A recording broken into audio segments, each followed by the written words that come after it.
ആത്മഹത്യ ചെയ്തവൻ്റെ മേൽ മയ്യത്ത് നിസ്കരിക്കേണ്ടതുണ്ടോ? ആത്മഹത്യ ചെയ്തവൻ്റെ മേൽ സാധാരണ ഒരു മയ്യത്തിൻ്റെ മേൽ നിസ്കരിക്കുകയും മയ്യത്തിനെ കുളിപ്പിക്കുകയും ചെയ്യുന്നത് പോലെ ആത്മഹത്യ ചെയ്തവനെയും അതുപോലെ ചെയ്യണമെന്നാണ്. എന്നാൽ ഹബീബുന റസൂലുള്ളാഹി തങ്ങൾ ആത്മഹത്യ ചെയ്തവൻ്റെ മേൽ മയ്യത്ത് നിസ്കരിച്ചില്ല എന്നാണ്. അള്ളാഹു വലിയ പാപമെന്ന് പഠിപ്പിച്ച ആ പാപത്തെ ആളുകളിൽ നിന്ന് നിരുത്സാഹപ്പെടുത്താനും അതിൻ്റെ ഗൗരവം ആളുകൾക്ക് മനസ്സിലാക്കി കൊടുക്കാനും വേണ്ടിയാണ് നബിതങ്ങൾ അങ്ങനെ ചെയ്തത് എന്നാണ്. നബിതങ്ങൾ പഠിപ്പിച്ചത് പ്രകാരം നാളെ നരകലോകത്ത് ഒരാൾ എങ്ങനെയാണോ ആത്മഹത്യ ചെയ്തത് അതേ രൂപത്തിൽ അവൻ അനന്തമായ നരകലോകത്ത് അതുപോലെ ചെയ്യുമെന്നാണ്.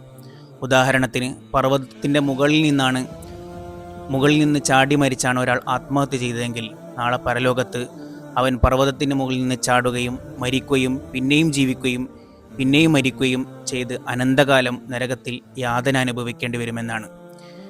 തൗബക്ക് പോലും ഓപ്ഷനില്ലാത്ത ഈ പാപത്തിൽ നിന്ന് നമുക്കെല്ലാവർക്കും വിട്ടുനിൽക്കാം. അള്ളാഹു നമ്മളെയും കുടുംബത്തെയും കാത്തുരക്ഷിക്കട്ടെ.